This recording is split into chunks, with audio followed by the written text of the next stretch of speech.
Olá, seja bem-vindo ao meu canal. Meu nome é Ângela Natel e vamos para a leitura da semana. E eu quero ler um trecho para vocês do historiador da Elizabeth Kostova.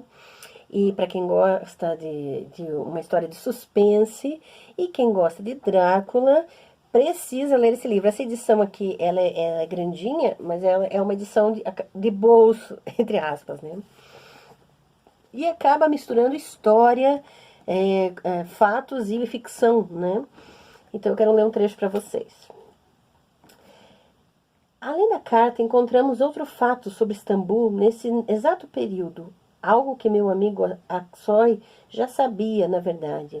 No final do verão de 1477, sob um calor intenso, houve o que nossos historiadores chamam de Pequena Peste.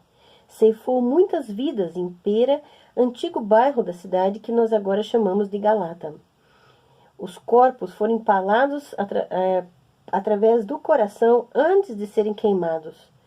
Isso é muito pouco habitual, diz ele, porque normalmente os corpos dos desafortunados eram simplesmente queimados fora dos portões da cidade, para evitar outras infecções. Mas foi uma epidemia breve e não levou muitas pessoas. Você acha que esses monges, se é que eram os mesmos, trouxeram a peste à cidade? É claro que não podemos saber, Turgut admitiu.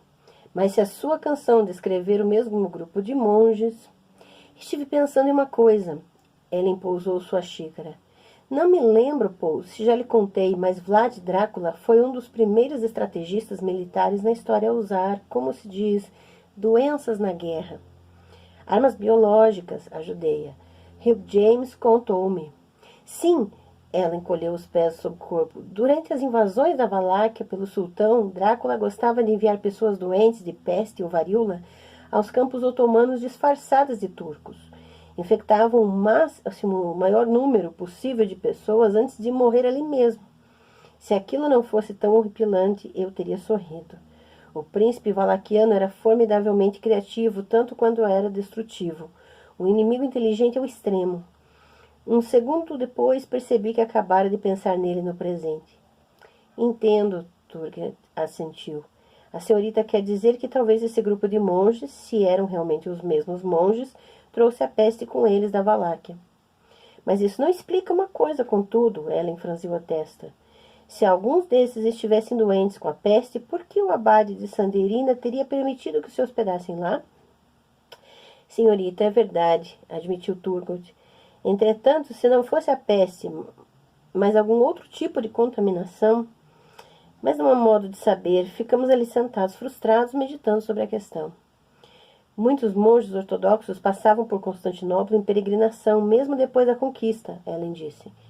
Por fim, talvez tenham sido nada mais do que um grupo de peregrinos. Mas estavam procurando algo que, pelo jeito, não encontraram em sua peregrinação, pelo menos não em Constantinopla, observei. E o irmão Kirill diz que ainda estavam indo para a Bulgária, disfarçados de peregrinos, como se não fossem peregrinos de verdade. Pelo menos é o que ele parece estar dizendo. Turgot coçou a cabeça. O senhor Aksoy pensou nisso, disse. Explicou-me que a maior parte das relíquias cristãs importantes das igrejas de Constantinopla foi destruída ou roubada durante a invasão. Ícones, cruzes, ossos de santos... De certo que não havia tantos tesouros aqui em 1453 quanto na época em que Bizâncio era uma grande potência, porque as mais belas coisas antigas foram roubadas pela Cruzada Latina em 1204, como sem dúvida os senhores estão a par, e levadas de volta para Roma e Veneza e outras cidades do Ocidente. Turgot abriu as mãos à sua frente com um gesto de desaprovação. Meu pai me contou sobre os maravilhosos cavalos da Basílica de São Marcos, em Veneza, roubados de Bizâncio por cruzados. Os invasores cristãos eram tão ruins quanto os otomanos, sabem? De qualquer modo, meus companheiros, durante a invasão de 1453, certos tesouros das igrejas foram escondidos e alguns foram até mesmo levados para fora da cidade, antes do assédio do sultão Mehmed, e escondidos em mosteiros, fora dos muros ou levados em segredo para outras terras.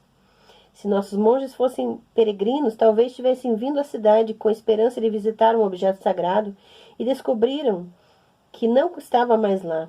Talvez o que o abade do segundo mosteiro lhes contou tenha sido a história de um grande ícone levado em segurança para a Bulgária. Mas não temos como saber só com esta carta. Agora entendo porque você sugeriu não sair da Bulgária. Novamente resisti à vontade de segurar a mão de Ellen. Embora eu não consiga imaginar como iremos descobrir mais detalhes dessa história quando chegarmos lá, e muito menos como conseguiremos entrar no país. Tem certeza de que não há outro lugar em Istambul onde possamos procurar? Turgut fez que não com a cabeça, sombrio, e pegou sua xícara de café abandonada. Usei todos os canais de informações que me ocorreram e até alguns, sinto muito em dizer-lhes, sobre os quais não posso lhes contar. O Sr. Aksoy procurou em todos os lugares, em seus próprios livros, nas bibliotecas de seus amigos, nos arquivos da universidade. Conversei com todos os historiadores que encontrei, inclusive um que estuda os cemitérios de Istambul. Vocês já viram nossos belos cemitérios. Não conseguimos encontrar sequer uma menção a nenhum enterro anormal de estrangeiros aqui naquele período. Pode ser que tenhamos deixado escapar alguma coisa, mas não sei onde mais procurar em pouco tempo. Olhou para nós com seriedade.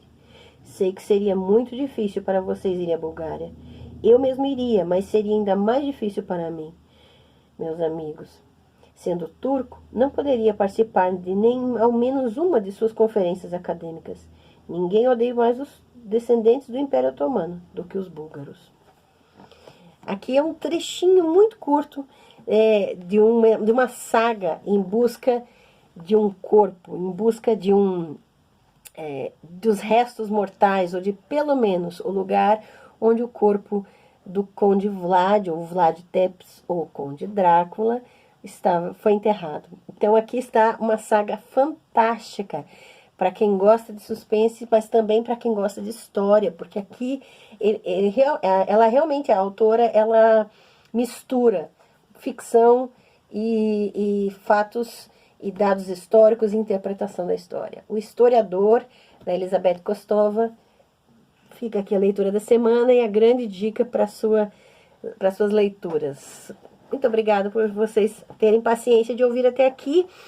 Leiam, compartilhem leitura, compartilhem esse vídeo, compartilhem o canal, se inscreva e vamos espalhar conhecimento por onde formos.